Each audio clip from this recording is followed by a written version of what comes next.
So this is the interview. I know it's been a little while, but I promised I'd do it, and so I'm doing it. So, this is a rated R James Franco Seth Rogan comedy released by Sony Pictures. Now, the reason I was drawn to this movie is because of the controversy surrounding it. The premise of this movie is that James Franco is a late-night talk show host, Seth Rogan is producer, and they get offered by Kim Jong-un, the dictator, the real-life dictator of North Korea, to come interview him, which is, a hilarious enough premise in itself. And then the CIA finds Seth Rogen's character, James Franco's character, and says, "We want you to assassinate Kim Jong-un." But when they finally meet him, he's actually kind of a cool guy, and there's this idea that he might be just being manipulated himself. There are other dictators who are using him as a puppet, and he doesn't need to die. He's just some schmuck who got landed in a bad position. So that's the premise of the movie. Now the controversy comes from this: Sony Pictures was hacked before this movie was released, but after it was finished.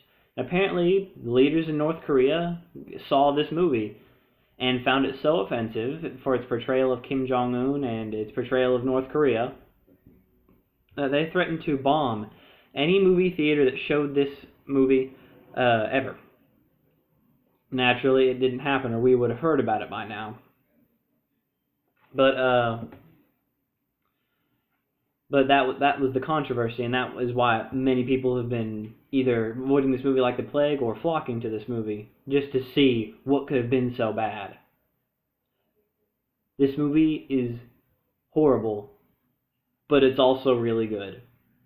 I don't really watch rated R comedies very much. I don't watch rated R films very often. I've seen the Predator movies and Alien. A couple R-rated Arnold Schwarzenegger films. Not anything recent, especially, and no rated R comedies. I tried to watch the scary movies, and man, God, I just couldn't get through it. But so I watched this. I was shocked and pleasantly surprised. This movie drops the F-bomb left and right, like nobody's business, that, and that was pretty much the only thing that really annoyed me, is how much cursing there is, and there's not really a point to it. They just are cursing because, it appeals to just the part of the audience that's going to laugh because they're swearing so much. There's shock value in there's gore in this. Somebody get their finger cut off or whatever, and it'll show all the gory detail as if it was a rated R war film.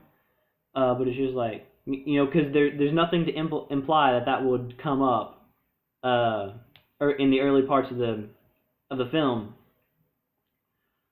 There's nothing to imply that would come up in the early parts of the film. And then out of nowhere, somebody is getting shot in the head, and they're showing all the gory detail of it. It's really shocking and funny, kind of, because of its shock value. This movie is not super intelligent in a lot of its jokes. A lot of the jokes are just kind of simple.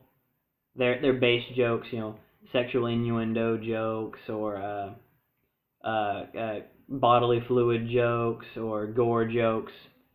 But that's not to say that this movie is awful. I imagine that's just the nature of rated R comedies, and I am unused to it. So, if you don't like that stuff, if you would be disgusted by any of the things I just mentioned, don't watch this movie.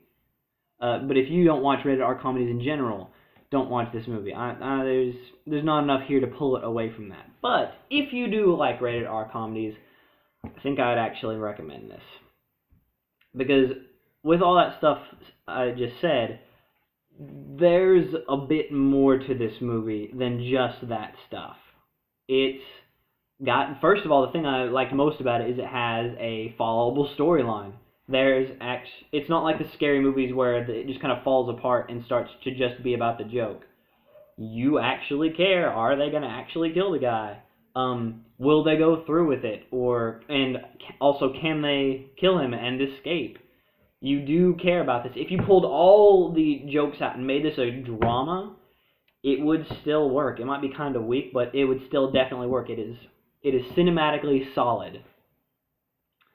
So that was really pleasant to see. I expected like the whole assassination thing to like fall apart really quickly. The relationship between James Franco and Seth Rogan was like a little heartwarming. The relationship between James Franco and this version of Kim Jong Un was a little bit emotional. I did not expect that, and it makes you question: oh, is this guy just a poor loser who got put up as a figurehead, and they don't need to kill, or is he being really manipulative and fooling James Franco and you into thinking that he's not this horrible dictator? So it pulled a little bit higher and better with better artistic quality than I thought it was going to, but it still is a real base, just silly, stupid comedy in a lot of ways. Another one of my favorite parts about it is sometimes it's just really pretty. There's this thing they do where sometimes they'll set up a joke and there'll just be like a little like 2-minute montage of this joke with a lot of different shots where nothing is said, but you get what might have been like 2 or 3 scenes just in like 3 minutes, and it's a lot of those times those are really well done. My favorite one is when Seth Rogen's character is he's just going through China to meet with secretly meet with the North Korean government to set up the interview, and it's just there's this little like 3-minute montage of him like walking through the Chinese mountains, going through a village, through a city, taking a train, and like the people he meets on the train.